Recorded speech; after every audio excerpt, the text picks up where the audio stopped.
أعوذ بالله من الشيطان الرجيم بسم الله الرحمن الرحيم الحمد لله رب العالمين الصلاة والسلام على أشرف الأنبياء والمرسلين خاتم النبيين رحمة للعالمين محبوب رب المغربين والمشرقين جد الحسن والحسين أبي القاسم محمد اللهم صل على محمد وآل محمد.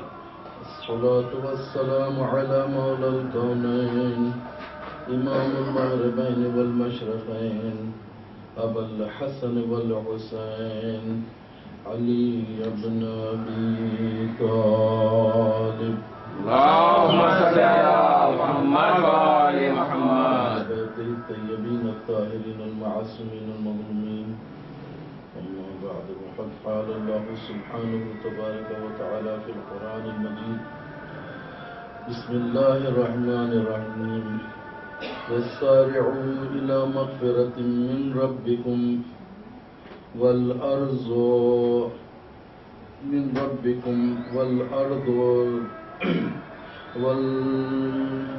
والسارعة مغفرة والجنة عرضها السماوات والأرض أعدت للمتقين الذين ينفقون في السراء والضراء والكاظمين الغيظ والعافين عن الناس والله يحب المحسنين.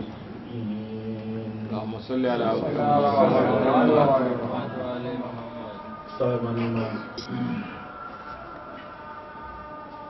ہمارے موضوع کو مسلسل کرتے ہوئے جیسا گزشتہ میں نے آپ کی خدمت میں سورہ رعد کی 22، 23 اور 24 آیات کی تشریح کی تھی. آج میں نے سورہ آل عمران جو قرآن کا تیسرا سورہ ہے اس کی آیت 134، اس میں بھی پروردگار عالم متقین کی وہ بہترین خوبیوں کا تذکرہ فرما رہا ہے جسے اللہ نے محسنین کے نام سے یاد فرمایا. اور قرآن یہ کہتا ہے کہ تم اللہ کی بخشش اور جنت کی طرف دوڑو جس کا عرض سارے زمین اور آسمانوں کے برابر ہے، جو ان متقین کے لیے فراہم کی گئی ہے جو خوشحالی اور تندرستی میں بھی اللہ کی راہ میں خرچ کرتے ہیں، غصے کو پیتے ہیں اور لوگوں کی خطاؤں پر انہیں معاف کرتے ہیں. اللہ ایسے محسنین کو دوست رکھتا ہے. صلی اللہ علیہ وسلم. آپ کے سامنے مسلسل عرض کیا گیا کہ وہ کون سی ایسی بہترین صفات ہیں جس کی وجہ سے صاحبان ایمان جو محبت اہل بیت کی دولت اپنے ساتھ رکھتے ہیں اس کے لیے وہ کیونکہ جنت کے درجات ہیں، اعلیٰ درجوں پر فائز ہونے کے لیے انہیں کن بہترین خوبیوں سے آراستہ ہونا ہے. اس سلسلے میں عرض کیا گیا تھا جو سورہ رات کی آیت تھی کہ والذین، یعنی میں اس کو مسلسل ریپیٹ نہیں کروں گا تاکہ پھر اس میں وقت ضائع ہوگا. وہ لوگ جو مصیبتوں کو اللہ کے لیے جھیل جاتے ہیں، پابندی سے نماز پڑھتے ہیں اور اللہ نے انہیں جو رزق دیا ہے وہ اللہ کی راہ میں خرچ کرتے ہیں علانیہ اور پوشیدہ، اور ہر برائی کو بھلائی سے بدل دیتے ہیں. یہ کس کے لیے تھا؟ یہ کہہ رہا ہے یہ صالحین کے لیے. یہ صالحین کو تعریف فرمائی گئی کہ جنات عدن يدخلونها من صلح من آبائهم وازواجهم. یہ صالحین کی بہترین صفات کا تذکرہ ہوا. کیا تذکرہ ہے؟ مصیبتوں کو اللہ کے لیے جھیل جانا، پابندی سے نماز پڑھنا، اور اللہ نے جو مال و دولت دیا ہے اس کی راہ میں خرچ کرنا اور ہر برائی کو اچھائی سے بدل دینا۔ اب اس میں جو جنت عدن ہمیشہ رہنے والی جو جنت ہے یہ ان مومنین کے لیے فراہم کی گئی ہے یا وہ ان کے آبا و اجداد، باپ دادا بیویاں اولاد جو بھی کوئی صالح ہوں یہ کوالیفیکیشن ان کا ہو ان کے لیے۔ تو جو جنت میں جس مقام پہ رہیں گے یہ اہل صاحبان جنت ہے، اور ملائکہ جنت میں ہر دروازے سے آئیں گے، ہر دروازے سے، ان کے لیے کوئی مخصوص دروازہ نہیں ہوگا، ہر دروازے سے آئیں گے، کہیں گے دیکھو تم نے دنیا میں جو صبر کیا اللہ نے اس کا کیا بہترین اجر تمہیں دیا ہے۔ یہ ایک تعریف ہو گئی تھی۔ آج میں نے جو آیت پڑھی آپ کے سامنے اس میں متقین کی صفات کا ذکر ہے، وہ صالحین کی صفات کا ذکر ہے۔ اس کے بعد جو درجے آئیں گے جو ہائیسٹ کوالیفیکیشن سے جب ہم لوئسٹ پہ آئیں گے بالکل تو دیکھیں گے کہ وہ کون سی سب سے چھوٹی چیز ہے جس کی بنا پر اللہ اس کے لیے بھی جنت عطا کر رہا ہے۔ مثلا یہ صفات ان بندوں کے تھے جو صالح بندے ہیں۔ اب آج میں نے جو آیت آپ کے سامنے سورہ آل عمران کی آیت پڑھی جو 134 اور 133 آیت ہے کہ تم اللہ کی بخشش اور جنت کی طرف دوڑو جو سارے زمین اور آسمانوں کی وسعت کے برابر ہے، جو ان متقین کے لیے فراہم کی گئی ہے، ان متقین کے لیے فراہم کی گئی ہے، جو الذین ينفقون فی السراء والضراء، وہ لوگ جو خوشحالی اور تندرستی میں بھی اللہ کی راہ میں خرچ کرتے ہیں۔ خوشحالی میں تو سب کرتے ہیں، تندرستی میں سب نہیں کرتے ہیں، لیکن یہ بہترین صفت مومن کی خوشحالی میں بھی خرچ کرتے ہیں، تندرستی میں بھی خرچ کرتے ہیں، اور غصے کو پیتے ہیں،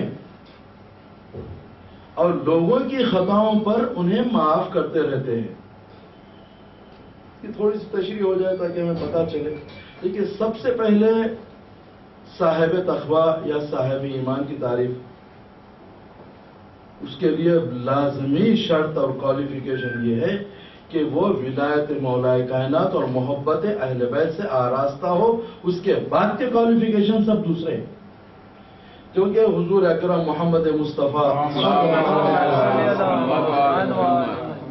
یا لی حبک ایمان و تقویٰ وہ بغض کا کفر و نفاق، اے علی تمہاری محبت ہی ایمان اور تقویٰ ہے،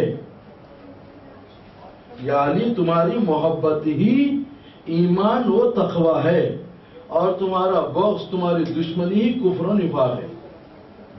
پھر اس کے بعد یہ جو خوبیاں بیان کی جا رہی ہیں، صالحین کی صفات، متقین کی صفات، نیک لوگوں کی صفات، تو مطلب یہ ہوا کہ علی کے چاہنے والے ان صفات سے یعنی بذات خود پہلے ہی سے آراستہ ہوتے ہیں۔ ان کی بہترین خوبیوں کا ذکر کیا گیا۔ اس سے ہٹ کے قرآن میں جو متقین کی صفات بیان کی گئی ہیں اس کا سب سے ایسنشیل کوالیفیکیشن پہلے محبت اہل بیت ہے، اس کے بعد میں یہ تمام صفتوں کا ہونا ضروری ہے، ورنہ ہر آدمی یہ سمجھ جائے گا جس میں یہ صفتیں ہوں گی اسے جنت کا استحقاق ہے۔ نہیں، جنت تو انہی کی ہے۔ دیکھیے دنیا ہم سے پوچھتی ہے کہ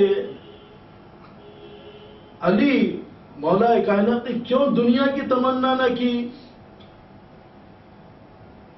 ہر آدمی کو دنیا کی تمنا ہے، خواہش ہے، آرزو ہے، تو ہم یہ کہتے ہیں کہ جس کے گھر کے روٹیوں کی قیمت جنت ہو وہ دنیا کی تمنا کیا کرے گا؟ صلی اللہ علیہ محمد علیہ دنیا اور آخرت کی میں نے تعریف کر دی ہے مولا کائنات۔ جس کے گھر کے روٹیوں کی قیمت جنت ہو، جس کے گھر رضوان جنت درزی بن کے آئے، تو جنت سے جو چاہے منگا لے۔ ملائکہ ان کے گھر میں آ کے گھر کا کام کرنا اپنے لیے باعث شرف سمجھے۔ اگر فرشتوں پر عتاب ہوتا ہے تو ان کے جھولے سے مس ہوتے ہیں تو اللہ ان کو نجات دیتا ہے۔ اور یہ اہل بیت وہ ہیں، ارے جنت تو ان کے گھر کی میراث ہے، یہ جنت انہی کی ہے، یہ جنت کے مالک ہیں، اور یہ دنیا کی کیا تمنا کریں گے؟ سرسری طور پہ عرض کر دیا تھا الحسن والحسین سید شباب اہل جنت. ذرا دنیا فکر کر لیں کسی اور کے بارے میں ایسی حادث ملتی ہے آپ کو؟ کہیں نہیں ملے گی. ان کا مقام تو بہت بڑا ہے، بہت بڑا ہے، وہ بہت بڑا ہے، وہ تو مالک جنت ہے. لیکن پروردگار عالم فرما رہا ہے کہ الجنت للمتقین، جنت تو ان کی محبت رکھنے والوں کے لیے ہے. صلی اللہ علیہ محمد ان کا اتنا بڑا مرتبہ ہے جنت تو ایمان صاحبان ایمان. اب دیکھیے مثال کے طور پہ چھوٹی سی مثال ہے. اگر ایک بڑی آج کل دیکھیں آپ ٹاؤن شپ وغیرہ ڈیولپ ہوتے ہیں اور اس کے اندر کئی مکانات ہوتے ہیں، جیسے ایم پیز کالونی ہے، ایم ایل اے کالونی ہے، اس کے لیے ایک دروازہ، ایک مین انٹرنس ہوتا ہے جہاں سیکیورٹی بھی ہوتی ہے. ہر آدمی اس کے اندر نہیں جا سکتا. وہ باضابطہ تحقیق کریں گے، چیک کریں گے، اسکروٹنائز کریں گے کہ حقیقت میں یہ آدمی واقعی یہ اندر اس کا کوئی مکان ہے یا نہیں ہے، یا اس کو بلایا گیا ہے نہیں بلایا گیا ہے. جب یہ پروف ہو جائے گا کہ نہیں یہ آدمی فلاں اندر کے آدمی بلائے ہیں ان کو تو کوئی جا سکتا ہے. لیکن جو اس کا اونر ہوگا، اگر فرض کیجیے ٹاؤن شپ کے اگر مکمل کئی 7-8 دروازے ہیں تو وہ اونر جب آئے گا تو سیکیورٹی اس کو روکے گی نہیں، بلکہ جیسے ہی آئے گا وہ پورے دروازے کھول دیے جائیں گے، وہ آرام سے اندر چلے جائے گا. ہے نا؟ یہی ہے نا. تو میں نے جو آپ کے سامنے پرسوں آیتیں پڑھی، قرآن یہ کہہ رہا ہے کہ جنت میں جس دروازے سے چاہیں گے ملائکہ ان کے پاس آئیں گے. مطلب کیا ہوا کہ بھئی دیکھیے جب ایک فیکٹری میں کام کرنے والے لیبر جو ہیں وہ ایک چھوٹا دروازہ وکٹ ڈور ہوتا ہے، اس سے الاؤ کیا جاتا ہے. سپروائزر انجینئرز آتے ہیں تو دروازے کا ایک پٹ کھولا جاتا ہے. جب مینیجر، جنرل مینیجر، ڈائریکٹر آتے ہیں تو 2، اور جب ڈائریکٹر یا اونر آتا ہے تو باضابطہ پوری جمعیت سیکیورٹی الرٹ ہو جاتی ہے، سب ہٹ کے باضابطہ اہتمام کے ساتھ اس کو الاؤ کرتے ہیں. تو اسی طرح جنت مومنین کے لیے جب یہ عالم ہے تو اسی لیے مظلوم کربلا سید الشہداء آقا امام حسین علیہ السلام مولا فرماتے ہیں کہ دیکھو ہمارا چاہنے والا جنت میں اس مقام پہ رہے گا جہاں ہم رہیں گے. کتنا بڑا مرتبہ ہے صاحب ایمان کا، اہل بیت کے چاہنے والوں کا مرتبہ کتنا بڑا مرتبہ ہے. کیا فرما رہے ہیں مظلوم کربلا؟ ان کی آپ کی یہ محبت، یہ عزاداری، یہ رونا، یہ گریا، یہ آپ کی تکلیف، یہ صحبت، زحمت اٹھا کے آنا، یہ خالی نہ لگے. وہی آتا ہے جس کے دل میں محبت اور درد ہوتا ہے. تو یہ آپ کی محبت، یہ ماتم، یہ گریا، یہ رنج، یہ علم، یہ تڑپ، یہ کرب، یہ بے چینی، یہ جتنی آپ کی زحمتیں ہیں یہ بیکار نہیں ہے، یہ محبت کا تقاضا ہے. تو اس لیے مولا نے کیا فرمایا؟ ہمارا چاہنے والا جنت میں ہمارے ساتھ رہے گا. اور کیا تم یہ سمجھتے ہو ہماری جنت اور عام لوگوں کی جنت ایک جیسی ہے؟ نہیں، بلکہ ہماری جنت اور عام لوگوں کی جنت میں اتنا ہی فاصلہ ہے جتنا زمین اور آسمان کا ہوتا ہے. صلی اللہ علیہ محمد علیہ محمد. یہ بات سمجھ میں آ گیا. اس سے ہٹ کے پروف کے طور پہ فرض کیجیے کہ ایک صاحب ایمان کسی اپنے رشتہ دار سے ملنے کے لیے جا رہا ہے، بھائی سے ملنے جا رہا ہے، بہن سے ملنے جا رہا ہے، کوئی ریلیٹیو سے. اکثر ہالیڈیز میں سنڈیز وغیرہ کچھ آ جاتے ہیں تو رشتہ داروں سے ملنا. لیکن احکام یہ ہے کہ آپ جب ایک رشتہ دار دوسرے رشتہ دار سے ملنے جاتا ہے تو پروردگار عالم ہر قدم پر اس کے 40,000 درجات جنت میں بلند فرماتا ہے. کتنے درجات؟ ہر قدم پہ 40,000 اس کی اپ گریڈنگ ہوتی ہے. مطلب کہ اس کے درجات بلند ہوتے جاتے ہیں ایک ایک قدم پر، ایک ایک قدم پر، ایک ایک قدم پر. پھر فرما رہے ہیں کہ جب وہ مل کے واپس آتا ہے تو اسے 100 شہیدوں کا ثواب دیا جاتا ہے. کیا کام کیا؟ کچھ نہیں کیا، اپنے رشتہ دار سے ملنے کے لیے گیا. تو جنت کتنی بڑی ہوگی؟ قرآن کی آیت تو بتا رہی ہے کہ سارے زمین اور آسمانوں کے برابر اس کا بریڈتھ ہے، وڈتھ ہے. اس کی طول کے بارے میں کہیں بھی نہیں ہے لکھا ہوا. کوئی کتاب میں آپ بتا دیجئے، کسی کتاب میں آپ کو طول نہیں ملے گا. ہاں ایک چھوٹی سی روایت ملتی ہے ہمارے معصومین علیہ السلام سے. دیکھیے تشویش ہے، کوشچن ہے. دیکھیے کبھی جنت کا طول کیا ہے؟ چھوٹی سی بات آپ پوچھنے کے لیے آئے، بتا دیں کہ کوئی اگر علم کی بات جتنا وہ جانتا ہے، مظلوم کربلا فرما رہے خطبہ ہے مولا کہ جتنا جانتا ہے وہ ہماری غیبت کے زمانے ہماری یتیم کو اگر بتا دے. یتیم سے مطلب جس کے پاس علم نہیں ہے، جاہل ہے، بالکل جانتا ہی نہیں کچھ، اتنا ہی جتنا آپ جانتے ہیں بتا دے اس کو. تو مظلوم کربلا فرماتے ہیں کہ پروردگار عالم اپنے ملائکہ کو حکم دیتا ہے کہ اے میرے ملائکہ، تم اس نے جو اس کو سکھایا ہے اس کے ہر حرف کے بدلے جنت میں 1,000 محل بناؤ، اور جتنی نعمتیں ہیں جنت کی اس کی ساری نعمتیں اس محل میں فراہم کرو۔ ہر حرف کے بدلے جنت میں اگر 1000 محل ہو گئے تو کتنا ہو گیا؟ اتنی بڑی پراپرٹی ہو گئی اس کی۔ چلیے، اگر بتاتے ہیں کہ اگر کوئی ایک شخص ایک علمی مسئلہ پوچھنے آیا، احکام شریعت پوچھنے آیا، کوئی بات نہیں جانتا ہے وہ پوچھنے آیا، ارادے سے نکلا، فرماتے ہیں ہر قدم پر اسے ثواب پیغمبر مرسل اعظم دیا جاتا ہے، اور جو مسئلہ پوچھ کے عمل کرتا ہے یا کسی کو بتاتا ہے تو 1000 شہیدوں کا شہیدان جنگ سے ثواب دیا جاتا ہے۔ ایک مقام پہ ہے کہ اگر کوئی ایک شرعی مسئلہ، فقہی مسئلہ اگر پوچھے کسی جاننے والے سے تو فرماتے ہیں جنت میں ایک شہر دیا جاتا ہے۔ تو کتنے شہر آئیں گے؟ اب عام طور پہ یہ سوچنے میں آ رہا ہے، جیسا میں نے عرض کیا کہ بھئی 1 گھنٹہ مجلس میں بیٹھے آپ تو 1000 شب جا کے عبادت کرنے سے بہتر جس کی ہر شب میں 1000 رکعت نماز پڑھی گئی، 1000 حج کے برابر، 1000 عمرے کے برابر، 1000 مرتبہ جہاد کرانے کے برابر، اور پھر 1 سالہ عبادت سے بہتر جس کے ہر روز روزہ رکھا گیا، ہر شب شب بیداری کی گئی، پھر فرمانے 12000 قرآن ختم کرنے سے برابر۔ اگر کوئی یہ سوچ لے کہ بھائی اب اتنا میرے اکاؤنٹ میں آ گیا اجر و ثواب، نہ میں اب نماز پڑھوں گا، نہ روزہ رکھوں گا، نہ حج کروں گا، نہ جہاد کروں گا، نہیں، یہ جو آپ کا ایسنشیل کوالیفیکیشن ہے اس کے بعد ہے یہ سب۔ آپ 5 وقت کی نماز پڑھیں گے، روزے رکھیں گے، حج واجب کریں گے، یہ تو صاحب ایمان ہونے کے ناطے اتنا دیا جا رہا ہے تاکہ آپ اپنے آقا مولا حسین اور مولا کائنات کے ساتھ رہ سکیں۔ صلوات علی محمد علی محمد۔ اگر آپ کوالیفائڈ ہی نہیں ہیں، 5 وقت کی نماز نہیں پڑھ رہے ہیں، رمضان میں روزے نہیں رکھ رہے ہیں، واجبات پہ عمل نہیں کر رہے ہیں، احکام شریعت پہ عمل نہیں کرتے، یو آر ناٹ انٹائٹلڈ۔ اب آپ بولیں کہ میں نہیں بھائی میں نماز نہیں پڑھتا، روزے نہیں پڑھتا، جیسا آیا تھا ایک وقت بھی، نہیں تیرا نماز پڑھنا ضروری ہے، مسلسل آپ کے سامنے ہی ہے کس سے، تو ایسا نہ سوچے، اسی لیے لازمہ قرار دیا گیا۔ ہمارے مفاتیح الجنان نکال کے دیکھیے آپ، زیارت کا اتنا ثواب بتایا گیا، اتنا ثواب آپ تصور نہیں کر سکتے۔ 1000 حج، 1000 عمرے کا ثواب، مظلوم کربلا کی زیارت، یوم العرفہ، ہاں شعبان کے مہینے میں 40 کی زیارت، عاشور کی زیارت، تو یہ کس کے لیے؟ پھر اس میں لکھا ہوا ہے کہ آپ کے ذمے جو واجب حج ہے کر کے ہی زیارت کو جائیے۔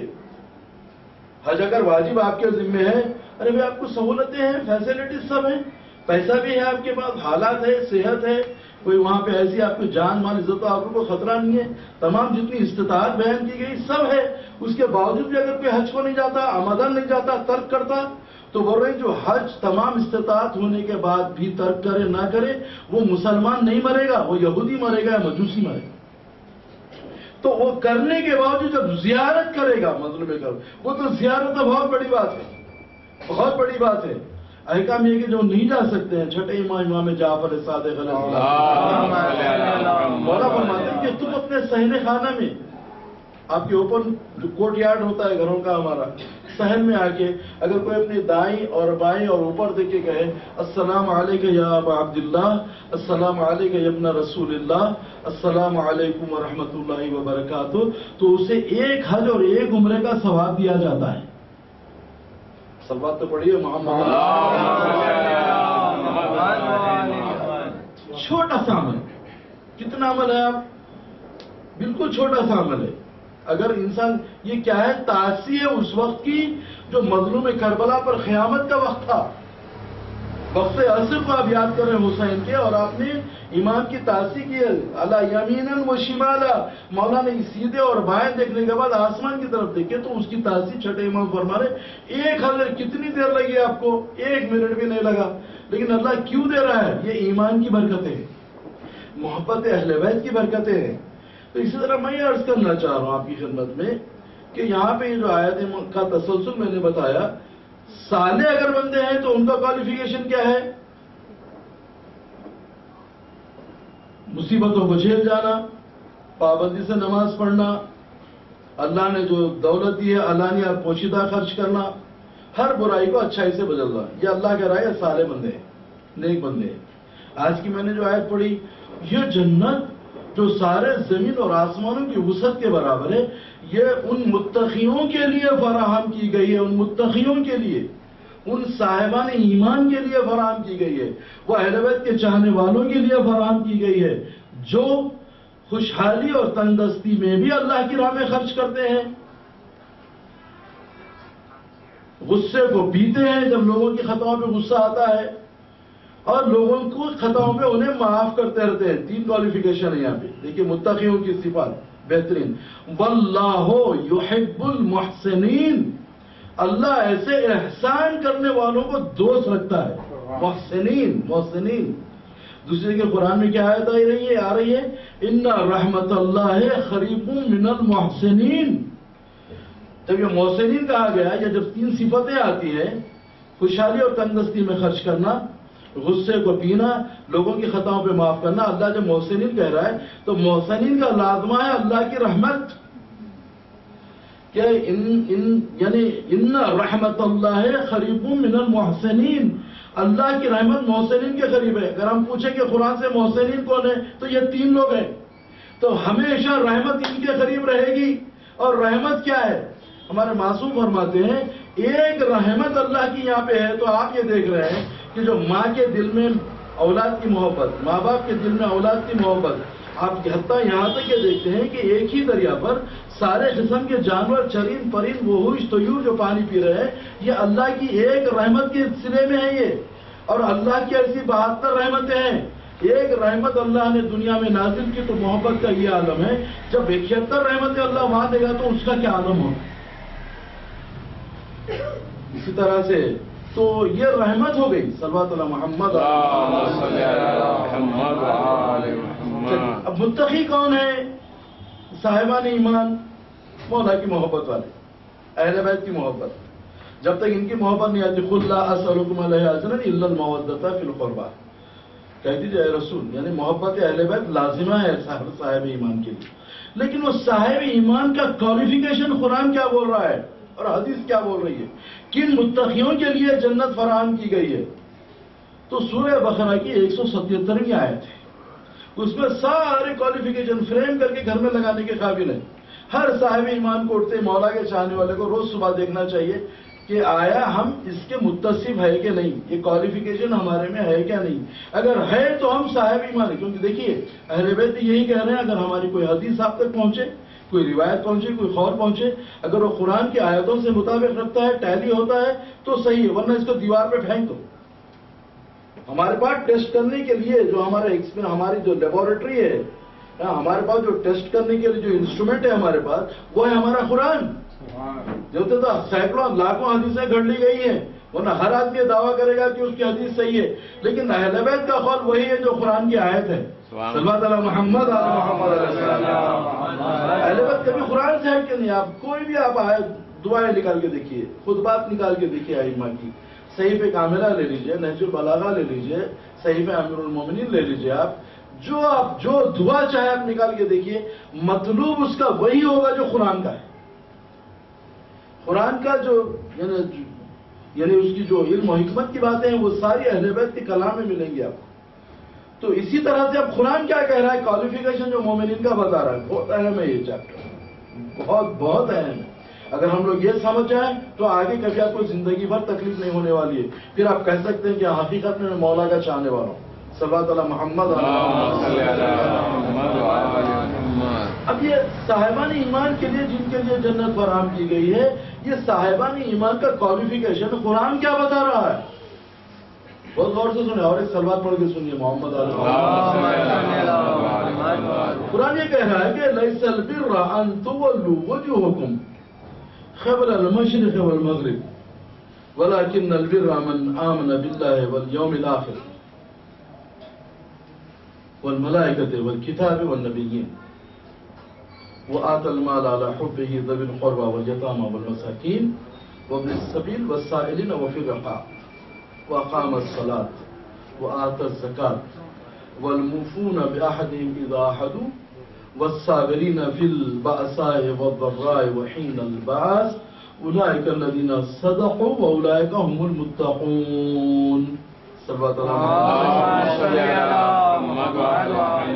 آخر میں سرٹیفکیٹ دیا گیا، یہ ڈگری دی گئی آخر میں کہ یہ جو کوالیفیکیشن ہے، یہ جتنی چیزیں ہونے کے بعد یہ لوگ دعوے ایمان میں سچے ہیں، یقیناً یہی لوگ صاحبان تقویٰ ہیں۔ وہ کون سی چیزیں ہیں؟ کیا تم یہ سمجھتے ہو، ابھی میں نے جو آیت پڑھی سورہ بقرہ آیت 177، گھر میں جا کے قرآن نکال کے ٹرانسلیشن دیکھ لی جائے. کہ کیا تم یہ سمجھتے ہو کہ اپنے رخ حالت نماز میں تم مشرق یا مغرب کی طرف کر لو، کیا یہی نیکی ہے؟ بولا کہ نہیں، بلکہ نیکی تو اس کی ہے جو اللہ پر ایمان لایا، روز آخرت پر ایمان لایا، ملائکہ پر ایمان لایا، اللہ کی کتابوں پر، اس کے نبیوں پر ایمان لایا. عقائد سے تعلق روز اللہ، روز آخر، ملائکہ، کتاب، نبی، تمام نبی ہیں، ملائکہ، یہ تمام چیزیں عقائد سے تعلق ہو گیا. اس کے بعد میں وہ آت المال علی حبہ ذوی القربى والیتامى والمساکین وابن السبیل والسائلین وفی الرقاب. جب اللہ اس کو مال و دولت دے تو وہ مال و دولت، دیکھیے صاحب ایمان کی تعریف ہو رہی ہے، صاحب تقوی جو لوگ ہیں ان میں جو کوالیفیکیشن ہونا چاہیے کیا ہے، تو فرماتے ہیں جب اللہ انہیں مال و دولت دے تو وہ مال و دولت ذوی القربى والیتامى، اپنے رشتہ دار، یتیم، والمساکین، غربا، مسکین، غریب، اس سے بدتر لوگ، وابن السبیل، وہ مومنین جو حالت سفر میں پریشان ہو گئے، والسائلین، مانگنے والے، وفی الرقاب، اور چھٹے لوگ کون ہیں؟ جن کے گلے میں قرض اور غلامی کے پھندے پڑے ہوئے، ان کو آزاد کرنے کے لیے خرچ کرے. اب جو دولت اللہ دیا ہے مومنین کا دوسرا فرض قرآن کی آیت سے، اگر صاحب تقوی ہونا ہے تو آپ کو اللہ نے جو مال و دولت دی اتنی چیزوں میں جائے گی، وہ ذوی القربى والیتامى والمساکین وابن السبیل والسائلین وفی الرقاب. جب صاحب ایمان ہوگا. تیسری چیز واقام الصلاۃ، جو پابندی سے نماز پڑھتا ہو. وہ آت الزکات، جو پابندی سے زکات دیتا ہو. والموفون بعہدہم اذا عاہدوا، جب وعدہ کرے تو وعدے کو پورا کرتا ہو.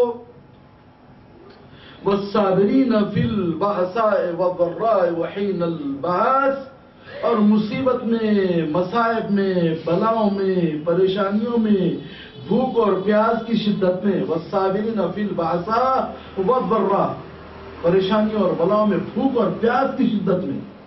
والضراء، والصابرین فی البأساء والضراء وحین البعث، یعنی ان کے قدم کبھی ڈگمگاتے نہیں. پریشانی آئے، بلائیں آئے، بھوک رہے، پیاس رہے، مصیبتوں کا ازدحام رہے، کبھی ان کے اس بات قدم میں کوئی تبدیلی آنے والی نہیں ہے. اولئک الذین صدقوا، جب اتنی صفات ان میں جمع ہوتی ہیں تو یہ لوگ دعوی ایمان میں سچے ہیں. وہ اولئک هم المتقون، حقیقت میں صاحب تقوی یہ لوگ ہیں. صلوات علی محمد. اب معلوم ہوا کہ اہل بیت کے چاہنے والے، مولا کائنات کے جو یعنی متقی ہیں، جو صاحب تقوی ہیں، جن کے دل میں اہل بیت اطہار، مولا کائنات کی محبت ہے، ان کا پری کوالیفیکیشن یہ ہے. اب اتنا ہونے کے بعد آپ کریے دعوی محبت، جب آپ کا دعویٰ صحیح ہے قرآن کی روح سے، ورنہ دعویٰ آپ جو کر رہے ہیں دعوی ایمان، یہ دعوی ایمان غلط ہو جائے گا آپ کا اگر یہ چیزیں نہیں ہیں آپ کے پاس. چلیے اس کے لیے اور ایک دلیل دی گئی ہے. محبت کا دعویٰ ہم فوراً کرتے ہیں، ہر آدمی یہ سمجھتا ہے کہ حقیقت میں ہے محبت اہل بیت، کوئی غیر ضروری دعویٰ، لیکن اس کی لیک آف نالج بولیے، اس کے معلومات کی کمی بولیے، یا علمی کمی بولیے، وہ حقیقت میں جتنی محبت ہے وہ رکھتا ہے. لیکن محبت کے لیے کیا چیزیں ضروری ہیں، لازمہ کیا ہے اس کا، فرض کیا ہے اس کے لیے. فرماتے ہیں کہ سب سے بڑی چیز جو ہے، جو محبت ہے، محبت بتا رہے ہیں کہ اس کے لیے جو محبت، معرفت، عقیدت، جتنی چیزیں، سب سے بڑا مقام جو ہے وہ ہے ملاقات پروردگار اور سعادت. اس کے بعد آتی ہے اللہ اور رسول اور ائمہ اطہار کی محبت. اس کے بعد ہے درجہ معرفت کا. اس کے بعد اب یہ سب جو درجے ہیں، یہ اتنے درجوں کے جانے کے بعد میں جب محبت حاصل ہوتی ہے. مثلا فرماتے ہیں کہ محبت کا لازمہ ہے معرفت، اور معرفت بغیر ذکر و فکر کے معرفت حاصل نہیں ہوتی. ذکر و فکر کے لیے لازم ہے کہ انسان ترک شہوات کرے. جب تک شہوتیں اس پہ غالب رہیں گی ذکر و فکر نہیں ہو سکتا. ترک شہوات کے لیے لازم ہے کہ خوف ہو، خوف کے لیے لازم ہو کہ علم ہو. جب علم ہوگا تو خوف ہوگا، ترک شہوت ہوگا، ذکر و فکر ہوگا، اس کے بعد معرفت آئے گی، اس کے بعد اہل بیت کی محبت آئے گی. صلوات علی محمد علی محمد. اب اتنے مناظر ہے ہی نہیں، وہ ڈائریکٹ محبت وہ کہہ رہا ہے محبت کی. اسی لیے میں نے اپنی پہلی مجلس میں عرض کیا تھا کہ مظلوم کربلا کی خدمت میں ایک شخص آگے کہتا ہے کہ ابن رسول اللہ میں آپ کا حقیقی شیعہ ہوں. تو مولا نے فوراً جواب دیا تھا پھر تو تم مثل ابراہیم خلیل اللہ ہو. صلوات علی محمد اب درجات سمجھ میں آئے کیوں مظلوم کربلا نے کہا تھا. کوئی معمولی بات نہیں ہے، کیونکہ قرآن خود یہ کہہ رہا ہے کہ وَإِنَّ مِن شِيَعَتِهِ لَإِبْرَاهِيمَ، ابراہیم خود ان کے شیعوں میں تھے. مطلب کیا ہوا؟ بشرطے کہ تم ابراہیم کے جیسا عیب سے پاک دل اگر رکھتے ہو تو ہمارے شیعہ.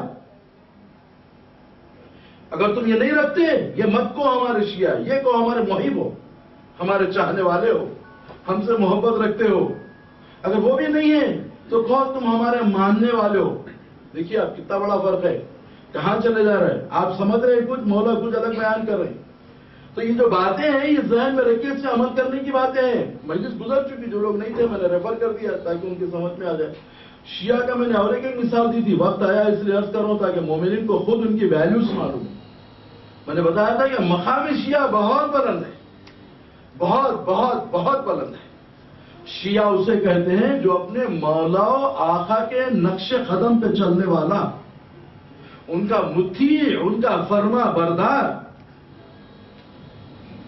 میں نے آپ کو عمار دوہنی کا واقعہ چھٹے امام کے جو صحابی ہیں سنایا تھا کہ جب ایک مرتبہ انہیں دربار میں جانا ہوا گواہی کے لیے، تو وہ جو قاضی تھا وہ دشمن اہل بیت تھا. اس نے کہا کہ اے عمار، میں تمہاری گواہی قبول نہیں کرتا اسی لیے کہ تم شیعہ علی ہو. چھٹے امام کا دور، شیعہ علی ہو اس لیے تمہاری گواہی قبول نہیں کرتا. یہ آپ دھاڑے مار مار کے رونے لگے، بہت زور سے گریے سے آوازیں. تو اس نے کہا کہ عمار تم کہہ دو ٹھیک ہے میں شیعہ علی نہیں ہوں، میں تمہاری گواہی لے لیتا ہوں. کہا سن، اس لیے نہیں رو رہا ہوں. ایک یعنی وجہ اس کی یہ ہے کہ ایک تو تیری وجہ سے رو رہا ہوں، دوسرے میری وجہ سے رو رہا ہوں. تیری وجہ سے اس لیے رو رہا ہوں کیونکہ تو نے نام شیعہ بڑی بے ادبی سے لیا ہے. ارے اب سلوات تو بھیجیے محمد. شیعہ بھی احترام سے لینا ہے. شیعہ ان کے چاہنے والوں کا، ان کا نام تو بات درود و سلام کے لیا جاتا ہے. دیکھیے خواجہ شوق نے حال ہی میں گزشتہ ماہ محرم میں انہوں نے بڑی غیر معمولی منصوبت کی تھی عاشور کے دن. اس کے چند اشعار تھے، اس میں سے ایک آپ کی خدمت میں پیش کر رہا ہوں. وہ عظمت وہ شان آل ابا کی ہے، خصوصاً آپ کے لیے قرار بھائی. وہ عظمت وہ شان ہے آل ابا کی شوق. اہل بیت کی جو بتا رہے وہ عظمت وہ شان ہے آل ابا کی شوق. کتا بھی محترم ہے جو ان کی گلی کا ہے. صلوات علی محمد بہت بڑا مقام ہے، آپ تصور نہیں کر سکتے اہل بیت کا مقام. میں نے عرض کیا ان کے گھر کی جب یا تو یہ عمل کرتے ہیں تو قرآن کی آیتیں نازل ہوتی ہیں، یا تو قرآن کی آیتوں میں ان کے عمل کی تفسیر ہوتی ہے.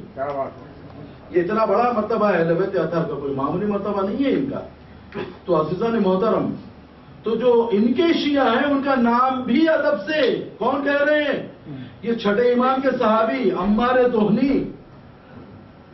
تو کہا کہ تو نے نام شیعہ بڑی بے ادبی سے لیا ہے، اور میں اسی لیے رو رہا ہوں میری وجہ سے کہ تو نے مجھے اس مقام پہ تصور کیا جس مقام پہ نہیں ہوں. شیعہ کا مقام بہت اونچا ہے. صلوات علی محمد. جب یہی بات ہمارے چھٹے امام کو معلوم ہوئی کہ عمار دوہنی نے دشمن کے دربار میں اس تواضع سے کام لیا ہے اہل بیت کی شان میں، تو کہا کہ اگر عمار جس دشمن کے دربار میں اس نے ہم اہل بیت کی جو فضیلت بیان کی ہے اور جو اپنے حق میں تواضع کیا ہے، اگر عمار کے زمین و آسمان کے درمیان کے برابر بھی گناہ ہے تو اللہ نے بخش دیا ہے. صلوات علی محمد. اتنا بڑا مرتبہ ہے اہل بیت اطہار کا. چلیے ایک تو معلوم ہو گیا کہ جو صالحین ہیں ان کی خوبیاں بیان کر دی گئی. مصیبتوں میں صبر، مصیبتوں کو جھیل جانا اللہ کے لیے، اور پابندی سے نماز پڑھنا، اللہ کے نام اعلانیہ پوشیدہ خرچ کرنا، اور ہر برائی کو اچھائی سے بدلنا. قرآن ان کو صالح کہہ رہا ہے. متقی کس کو کہہ رہا ہے؟ اب جو جنت الذین ينفقون فی السراء والضراء والکاظمین الغیظ والعافین عن الناس واللہ یحب المحسنین. یہ جنت جو تم دیکھ رہے ہو جو سارے زمین اور آسمانوں کی وسعت کے برابر ہے، ان متقین کے لیے فراہم کی گئی ہے جو خوشحالی اور تندرستی میں بھی اللہ کی راہ میں خرچ کرتے ہیں. غصے کو پیتے ہیں، لوگوں کی خطاؤں پہ معاف کرتے ہیں، واللہ یحب المحسنین. یہ معلوم ہو گیا کہ یہ متقی جو ہے، یہ متقی ایسے متقی جو میں نے ابھی آپ کے سامنے صفات بیان کی، جب یہ تقویٰ آ جاتا ہے تو یہ پروردگار عالم فرماتا ہے کہ ان پر زمین اور آسمان کی برکتوں کے دروازے کھول دیتا ہے پروردگار عالم. تو یہ ہو گئے متقیوں کی صفات جس کے لیے پروردگار عالم 3 خوبیوں کے ساتھ انہیں محسنین کہہ کے انہیں جنت دے رہا ہے. کل میں نے آپ کی اور ایک خوبی بیان کی تھی سورہ زاریات کی آیت کہ یہ وہ لوگ ہیں جو تمہیں جنت میں نظر آ رہے ہیں جو راتوں کو عبادتوں کی وجہ سے کم سویا کرتے تھے. ان کی صبح اور فجر توبہ استغفار میں بسر ہوتی تھی اور ان کے مال میں ماننے والے اور نہیں ماننے والے دونوں کا حصہ تھا. سورہ زاریات کانوا قلیل من الليل ما يهجعون وبالاسحار هم يستغفرون وباموالهم حق للسائل والمحروم. 3 کوالٹیز ہو گئے جنت میں جانے والوں کی. یہ تو جنت کا ہو گیا. اب چھوٹی سی بات، ومن يؤمن بالله ويعمل وعملا صالحا يكفر عنه سيئاته ويدخله جنات تجري من تحتها الانهار خالدين فيها ابدا. کئی مقامات پہ ملے گا قرآن میں، خصوصاً سورہ تغابن میں. جو ایمان لائے اور عمل صالح بجا لاتے رہے، ایمان لانے کے بعد عمل صالح نیکیاں نیک اعمال بجا لاتے رہے، نیک اعمال بجا لاتے. ایمان لانے کے بعد عمل صالح، ایمان کے بعد عمل. اکثر آپ دیکھیں گے وہ یؤمن باللہ عملا صالح، یؤمن باللہ عملا صالح. خالی یؤمن باللہ بلکہ قرآن نہیں روکتا ہے، اس کے بعد عمل صالح کے لیے آپ کو برابر ترغیب دی جاتی ہے. جو ایمان لانے کے بعد عمل صالح بجا لاتے ہیں اللہ ان سے ان کی برائیوں کو دور کرتا ہے. یکفر عنہ سیئاتی ویدخلہ جنات تجری من تحتها الانہار. ایسی جنت میں داخل کرے گا جن میں نہریں بہتی رہیں گی. خالدین فیہا ابدا، ہمیشہ اس میں رہیں گے. ذالک الفوز العظیم، یہ تو ان کے لیے بہت بڑی کامیابی ہے. چلیے اور کوالیفیکیشن کم ہو گیا. ایمان کے بعد عمل صالح ہو گئے قرآن سے بات. چلیے اب حدیث میں کیا ہے، میں نے عرض کیا آپ کے سامنے. دیکھیں میں گریجولی آ رہا ہوں.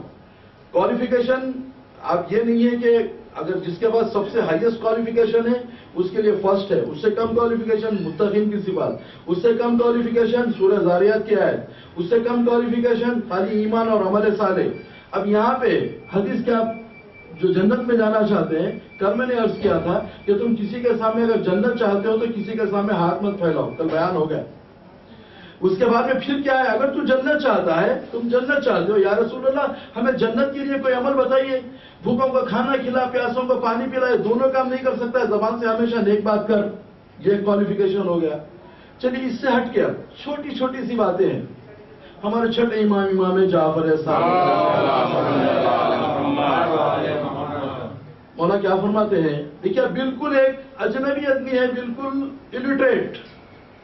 اب وہ جنت میں کیسا جائیں گا؟ صاحب ایمان ہے، محبت اہل بیت دل میں ہے اس کے، کیا وہ جنت میں نہیں جائیں گا؟ تو اس کے لیے بالکل اکثر آپ دیکھیں جو ضعیف ہیں، گاؤں میں ہیں، دور دیہاتوں میں ہیں، جن تک علم پہنچا ہی نہیں، ساری زندگی بچپنا، جوانی، ادھیڑ عمر، ضعیفی سب گزر گئی، پڑھے لکھے کچھ بھی نہیں، خالی محبت اہل بیت دل میں ہے. بس ایک حساب کتاب سے نماز پڑھ لے رہے ہیں، روزے رکھ رہے ہیں، لیکن وہ نالج کچھ بھی نہیں ہے. بس دوسری مہینے سے بیان کیا تھا اسپین کا واقعہ، صرف انہیں عاشور معلوم اور اربعین معلوم، لیکن ان کے لیے کیونکہ غم اہل بیت پہ باقی رہنے کی وجہ سے سارا انتظام ہو گیا ان کا، وہ آپ کے سامنے رہے. تو ایسے بھی لوگ دنیا میں جن کو نہ لکھنا آتا ہے، نہ پڑھنا آتا ہے، نہ ان تک علم پہنچا، نہ قرآنی آیات پہنچی، نہ حدیث پہنچی، اب وہ جنت میں کیسے جائیں گے؟ تو یہاں تک کہ من بکا اور آپ کا اور تبع کا فلہ الجنہ، کہ جو روئے رلائے یا رونے میں کسی یا رونے کی کیفیت پیدا کرے تو اس کے لیے چھٹے امام فرماتے ہیں فلہ الجنہ، پروردگار عالم اس کو جنت عطا فرمائے گا. جو ہماری شان میں کوئی اگر ایک بیت لکھے، اگر آپ 2 اشعار لکھ دیتے ہیں اہل بیت کی شان میں، فرماتا ہے کہ پروردگار اس کو جنت میں گھر عطا فرماتا ہے. سنتے جائیے آپ، جنت کتنی آسان ہو گئی. اب اس کے بعد چھٹے امام کیا فرماتے ہیں، بڑا غیر معمولی ہے، سلوات پڑھے محمد. ایسے لوگ جو بالکل نہیں جانتے، سیدھے سادھے بھولے بھالے مومن ہیں، ان کے لیے فرمایا دیکھو جب تم پانی پیو تو ابتدا میں کہو بسم اللہ الرحمن الرحیم. اس کو 3 مرتبہ رک کے پانی جب پیو گے، جب پانی پہلی مرتبہ رکو تو کہو الحمدللہ، دوسری مرتبہ الحمدللہ، تیسری مرتبہ الحمدللہ، تو کوئی اس طریقے سے پانی نہیں پیتا ہے لیکن اللہ اس کے نام پہ جنت لکھ دیتا ہے. صلوات علی محمد علی محمد. کتنی آسان ہوگی جنت اب آپ کے لیے. یہ ان کے لیے جو ٹوٹلی لٹریٹس ہیں، جن کو کچھ بھی نہیں معلوم ہے، لیکن جتنا آپ کا کوالیفیکیشن بڑھتے جائے گا اتنا ہی امتحان آپ کا سخت ہوتے جائے گا. میں نے سارے مراحل بیان کر دیے. چلیے اس سے آسان اور ایک بات، رسول اکرم محمد مصطفیٰ صلی اللہ علیہ وسلم فرماتے ہیں کہ دیکھو، اگر کوئی شخص مسلمانوں کے راستے سے اگر کسی پتھر کو ہٹا دے، اگر پتھر سے معلوم ہے کہ ٹھوکر لگے گی، زخمی ہو جائے گا، تکلیف ہوگی مسلمان کو، تو فرماتے ہیں پروردگار عالم اس پتھر کے ہٹانے کی وجہ سے اسے قرآن کی 400 آیتیں پڑھنے کا ثواب دیتا ہے. بلکہ یہی نہیں، بلکہ ہر حرف کے بدلے اس آیت کے اسے 10 نیکیاں دی جاتی ہیں، ایک جگہ 100 نیکیاں دی جاتی ہیں. پھر عجب نہیں، اللہ اسے جنت عطا کر دے. صلوات علی محمد علی محمد علیہ السلام. یقیناً بتائیے، جب اتنی چھوٹی چھوٹی چیزوں پر اللہ جنت دیتا ہے، اور کئی واقعات ہمارے علماء کے بھی وقت نہیں ہے، مجھے مسائل بھی بیان کرنا ہے، تو آپ یقین جانیں اگر کوئی مظلوم کربلا کے غم میں اگر آنسو بہا دے. آج محرم کی 5 تاریخ ہے، شہزادے علی اصغر کا ذکر ہوتا ہے. باتیں بہت ہیں، انشاءاللہ آپ کے سامنے ہوں گی تاکہ وقت پہ مجلس ہو جائے. شہزادے علی اصغر یہ کوئی معمولی بات نہیں ہے، ارباب اصغر. چھوٹا سا واقعہ آپ کے سامنے پیش کروں گا، موعظہ بھی ہے، مصائب سے ربط مصائب بھی ہے. جناب ابراہیم علیہ السلام کو حکم ہوا، کیا ابراہیم تم اپنی بیوی اور بچے کو لے جا کے خانہ کعبہ کے بعد چھوڑ کے آ جاؤ. صرف ربط مصائب ہے، کیونکہ آج شہزادے علی اصغر کا ذکر ہے، اس لیے میں نے ذکر کو جناب ابراہیم کے جو فرزند ہے، جو اسماعیل ذبیح اللہ، آج میں نے اس سے رب دے دیا تھا کہ مصائب شہزادے کے پڑھے جائیں.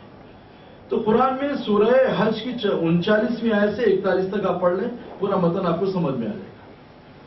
تو جناب ابراہیم علیہ السلام اپنے بیوی جناب ہاجرہ اور جناب اسماعیل کو لے کر خانہ کعبہ، فلسطین سے خانہ کعبہ پہنچتے ہیں، بچے کو چھوڑتے ہیں. بچے کو چھوڑنے کے بعد میں بیوی اور بچے کو چھوڑ کے اب جب واپس آتے، حرکہ میں چھوڑو اور واپس آ جاؤ. رب انی اسکنت من ذریتی بواد غیر ذی زرع عند بیتک المحرم ربنا لیقیموا الصلاة واجعل افئدة من الناس تهوی الیہم وارزقهم من الثمرات لعلهم یشکرون. یہ دعا کرتے ہیں اور نکل جاتے ہیں. فرض کیجیے کوئی بھی انسان ہے ایک جنگل بیابان میں، اس کا ترجمہ سن لیں، پھر اس کے بعد میں آپ کے سامنے حکایت درج کروں کہ اے میرے پالنے والے، انی اسکنت من ذریتی، میں نے اپنی بعض ذریت کو لا کے تیرے بیت محترم خانہ کعبہ کے پاس میں نے چھوڑ کے آباد کر کے جا رہا ہوں، جو انتہائی یعنی غیر آباد ہے، بنجر ہے، کوئی یہاں پہ انسان جینے کے کوئی آثار نہیں ہے، یعنی انتہائی غیر آباد وادی میں چھوڑ کے جا رہا ہوں. لیکن اے میرے پالنے والے، تو ان کو اتنی توفیق دے دے کہ یہ تیرے لیے نمازیں پڑھتے رہیں، لوگوں کے دلوں کو ان کی طرح منخرف کر دے، کثرت سے میوے دے تاکہ تیرا شکر ادا کریں. اتنا بولے ہم نکل کے چلے. بات کیا ہوئی؟ مطلب کیا ہے کہ اے میرے پالنے والے، میں یہاں چھوڑ کے جا رہا ہوں، انہیں توفیق دے تاکہ نمازیں پڑھتے رہیں، لوگوں کے دلوں کو ان کی طرح منخرف کر دیں، اور کثرت سے میوے سے مطلب یہ میوے نہیں ہے جو آپ ہم کھاتے ہیں. قرآن جب میووں کا ذکر کرتا ہے تو مراد اولاد ہوتی ہے، کثرت سے اولاد دے. تو مطلب ریفرنس کیا ہے یہاں پہ آپ دیکھیے، اس کا جو سینٹرل آئیڈیا ہے، ہب ہے اس کا، وہ یہ ہے کہ جب یہ نمازیں پڑھتے رہیں گے تو لازم لوگوں کے دل بھی منقلب ہوں گے، اور اللہ انہیں کثرت سے اولاد بھی دے گا، آباد بھی ہوگا. آج خانہ کعبہ کیسا ہے؟ جناب ابراہیم کی دعا دیکھ لیجیے آپ. اس کے بعد میں ہوا یہ کہ چھوڑے اور چلے گئے. اگر آپ ہم ہوتے یا کوئی بھی انسان ہوتا، بشر ہوتا، اگر آپ کو حکم دے کے جنگل بیابان میں جا کے تم اپنے بیوی اور بچے کو چھوڑ کے آؤ، تو سب سے پہلے بولیں گے کہ بھئی یہ کوئی بات عقل مندی کی ہے. جنگل میں چھوڑوں گا تو ان کی جان کو خطرہ ہے، نہ کھانے کو انتظام کرنا پڑے گا، پینے کا انتظام، رہنے کا انتظام، ان کی سیکیورٹی، ان کی جان مال عزت و آبرو کی تمام چیزیں، یہ سب سیکیور ہوگا تو چھوڑیں گے آپ. یہ جب انتظام کچھ بھی نہیں ہے، حکم ہے چھوڑو اور آ جاؤ، تو اس کے لیے کون سی ایسی بات ہونا چاہیے جو ان کی سیکیورٹی کے لیے ضروری ہے؟ تو جناب ابراہیم نے یہ سمجھا کہ جب اولاد اور میری بیوی میری ذریت نماز پڑھتے رہیں گے تو آٹومیٹک سیکیورٹی کا انتظام ہو جائے گا. اس لیے دیکھا یہ گیا کہ جو قبیلہ جرہم کے لوگ ہیں، ہوا کیا؟ اب بیوی نے دیکھا نہ کھانے کو ہے، نہ پانی ہے، نہ سر چھپانے کے لیے کوئی مکان ہے، تو بیوی نے ایک سوکھے ہوئے درخت سے ایک کپڑا باندھ کر جناب اسماعیل کو نیچے لٹا دیا۔ اب بچہ دھوپ کی شدت، پیاس، بھوک سے اب بچہ وہاں پہ تلملا رہا ہے۔ اب ماں ہے صفا سے مروہ، مروہ سے صفا، یہی چیز تاسی آپ آج بھی کرتے ہیں۔ جب حج کے لیے جاتے ہیں، عمرے کے لیے جاتے ہیں، تو ہر مسلمان ہر مومن یہ تاسی کرتا ہے صفا سے مروہ۔ صفا پہ جاتی ہے اپنے بچے کو دیکھتی ہے، مروہ پہ جاتی ہے اپنے بچے کو دیکھتی ہے۔ ایک مرتبہ دیکھا کہ بچہ بھوک سے بلبلا رہا ہے، ایڑیاں رگڑ رہا ہے۔ جب بچہ ایڑیاں رگڑ رہا ہے تو دیکھا پانی کا چشمہ ابل آیا۔ فوراً چھٹے امام جعفر صادق علیہ السلام فرماتے ہیں کہ اگر ہماری جدہ ماجدہ اگر جا کے اسے زمزم نہ کہتی، زمزم کے معنی تھم تھم رک جا، تو یہ پانی اتنا نکلتا جیسا طوفان نوح کی کیفیت ہوتی کہ ساری دنیا غرق ہو جاتی۔ جب یہ چشمہ نکلا، نکلنے کے بعد قبیلہ جرہم کے لوگ آئے، کہا کہ بی بی کیا ہم یہاں آباد ہو جائیں؟ کہا کہ نہیں جناب ابراہیم آئے تو تم ان سے پوچھ لینا۔ اب وہ اشتوئی اور پانی جب بہنے لگ گیا، چرین پرین وہ اشتوئی اور جانور آنے لگے، قبیلے آنے لگے، پانی لے جانے لگے۔ اب یقین مانیے ہوتے ہوتے یہ ہو گیا کہ قبیلے آباد ہو گئے۔ آج آپ خانہ کعبہ کی حالت دیکھ رہے ہیں۔ مطلب کیا ہوا کہ انہوں نے جو نسخہ بتایا کہ اگر نماز پڑھتے رہیں گے تو اللہ اتنی برکتیں دے گا کہ وہ خود کی جان و مال، عزت و آبرو و ناموس کی حفاظت بھی ہوگی، آباد بھی ہوں گے، ذریت بھی پھلے گی پھولے گی۔ جب بچہ بڑا ہو گیا، اس کے بعد میں جو آیت قرآن کی خاص طور پہ رب اجعلنی مقیم الصلاة ومن ذریتی ربنا وتقبل دعا ربنا اغفر لی ولوالدی وللمؤمنین یوم یقوم الحساب، یہ جو سارے بندے اللہ کے قنوت میں پڑھتے ہیں، کیا دعا ہے جناب ابراہیم کی؟ اے میرے پالنے والے، تو مجھے اور میری ذریت کو تو نماز قائم کرنے والوں میں شمار فرما، میری اس دعا کو تو قبول فرما لے، تو مجھے بخش دے، میرے ماں باپ کو بخش دے، تمام مومنین کی تو مغفرت فرما۔ جناب ابراہیم کی جب جان پہ بنی، آگ میں ڈالا جانے لگا، کیسی آگ تھی وہ۔ اس کے بعد میں جب جناب جبرائیل آ کے پوچھتے ہیں کہ اے خلیل خدا کوئی حاجت ہو تو بیان کرو، کہا تم سے نہیں ہے، کہا اس سے، تو کہا اسی سے بیان کرو، کہا اس سے بیان کرنے کی ضرورت نہیں ہے، وہ جانتا ہے۔ ویسے ابراہیم جب دعا کا موقع آیا، اولاد کی دعا کی، اولاد کی بقا کے لیے نماز کی دعا کہ مجھے اور میری ذریت کو نماز کی توفیق دے۔ یہ جانتے ہیں کہ اگر یہ توفیق مل گئی تو اس میں سلامتی بھی ہے، ذریت کی اس میں غیر معمولی، یعنی سارے تحفظات اس میں فراہم ہو جائیں گے۔ ایک چیز اگر ہو گئی، اگر بچہ نماز کا پابند ہو گیا، قرآن یہ کہہ رہی الصلاۃ تنہی عن الفحشاء والمنکر، نماز ساری برائیوں سے آپ کو دور رکھتی ہے۔ بچہ محفوظ ہو گیا بے حیائی سے، گناہوں سے، مختلف قسم کے اور گناہوں سے۔ اس کے بعد میں پھر کیا ہے، وہ ڈسپلن کا پابند ہو گیا، اس کو معلوم ہے کہ اول وقت نماز پڑھنا ہے۔ ضعیفی تک جب اٹھنا بیٹھنا نہیں آتا ہے تو بھی آپ کو نماز مدد کرتی ہے۔ کوئی اور ایسی طاقت نہیں ہے جو ایک ضعیف آدمی کو اس کی جگہ سے اٹھا کے اس کو موومنٹس دے، جو صرف نماز کر سکتی ہے، جو واجب ہے۔ 80 برس کا بوڑھا بھی ہے، نماز کا وقت آیا، اس کو اٹھنا ہے، وضو کرنا ہے، نماز کے لیے آنا ہے، مصلی پہ آنا ہے، کرسی پہ بیٹھ کے پڑھنا ہے، لیکن پڑھنا ہے۔ اگر آپ کو نماز ہٹا دی جائے تو آپ کی لائف بالکل انیکٹیو ہو جائے گی، ڈمی ہو جائے گی، آپ زیادہ دن جی کے مرنے کے پہلے مر جائیں گے۔ دیکھیے آپ کیسی کیسی برکتیں ہیں۔ تو یہی چیز ارباب عذاب کربلا میں، مظلوم کربلا کو دیکھیے، شہزادے علی اصغر علیہ السلام کیسی قربانی کو لے کے حسین آئے کربلا میں، جب نکل رہے تھے 28 رجب کو، تو شہزادی فاطمہ صغرا نے کہا کہ بابا آپ اگر مجھے بیویوں کے ساتھ نہیں بٹھا سکتے تو کم از کم کنیزوں کے ساتھ بٹھا دیجیے، اور اگر آپ جب جا ہی رہے تو میرے بھائی کو بھی آپ لے کے جا رہے ہیں، کم از کم میرے بھائی علی اصغر کو میرے پاس چھوڑ دے جائیے۔ تو کہا کہ بیوی اگر بھائی تمہارے پاس آنے کے لیے تیار ہو تو لے لو۔ شہزادی فاطمہ صغرا، اللہ آپ کو زیارت نصیب کرے، جب آپ مدینہ جائیں گے تو مقام فاطمہ صغرا بتایا جاتا ہے جہاں بی بی مسلسل جب تک قافلہ جاتا رہا انتظار کرتی رہی، قافلے کی دھول نظر آتی رہی، انتظار کرتی رہی بی بی۔ یہ بی بی نے اپنے بھائی کو لے لیا۔ اب ہر بی بی نے کوشش کی کہ شہزادے کو متوجہ کریں، علی اصغر کو لے لیں، بالکل یہ اپنی بہن سے جدا نہیں ہوتے۔ ام رباب نے دیکھا، شہزادی زینب نے، شہزادی ام کلثوم نے، آخر میں مظلوم کربلا نے کان میں کچھ کہا، شاید یہ کہ علی اصغر اگر تم نہیں چلو گے تو باب قربانی ہمارا ادھورا رہ جائے گا۔ بھومک کے باپ کی گود میں آ گئے۔ اب چلے کہ بیٹی اگر ممکن ہو تو ہم چچا عباس کو یا بھائی علی اکبر کو بھیجیں، لیکن ارباب عذاب وقت گزرتے گیا، عاشور کا دن آ گیا، لیکن علی اصغر مسافت سفر طے کرتے ہوئے جب کربلا پہنچے، اب حسین نے حال میں ناصرین ینصرنا کی جو آواز بلند کی تو بیویوں میں کوہرام برپا ہو گیا۔ مظلومین کربلا آنے کے بعد کہا کہ بہن میں نے کہہ دیا تھا کہ میری زندگی میں یہ گریا کیسا، یہ رونا کیسا؟ بھیا ہم نے نہیں رویا ہے، بلکہ آپ کی آواز استغاثہ پر علی اکبر نے اپنے کو جھولے سے گرا لیا۔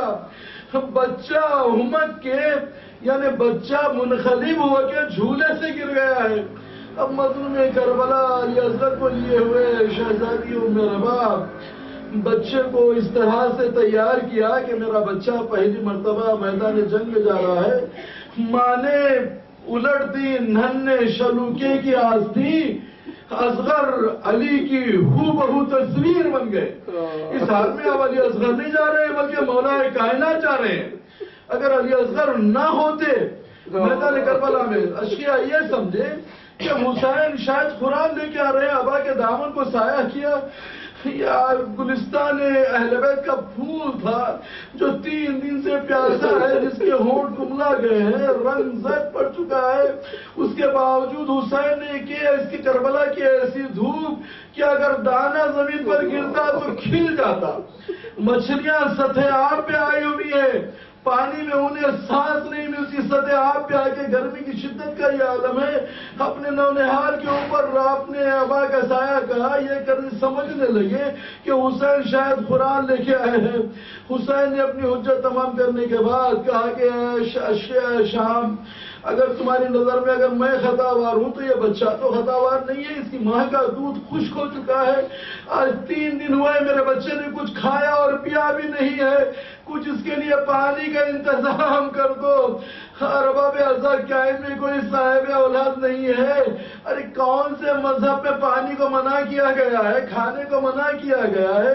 خصوصاً اس عمر کے بچوں پہ تو رحم و کرم کیا جاتا ہے، پانی پلایا جاتا ہے، کھانا کھلایا جاتا ہے، جانوروں کے لیے پانی کا انتظام کیا جاتا ہے، اچھا سبیلیں لگائی جاتی ہیں، پیاؤ لگائے جاتے ہیں۔ لیکن علی اصغر نے کربلا میں ایک بات ضرور ثابت کر دی کہ میرے بابا کے مقابلے میں جو آئے ہیں، ارے وہ مسلمان تو مسلمان انسان بھی نہیں ہے، اگر کم از کم انسان ہوتے تو پانی ضرور پلاتے۔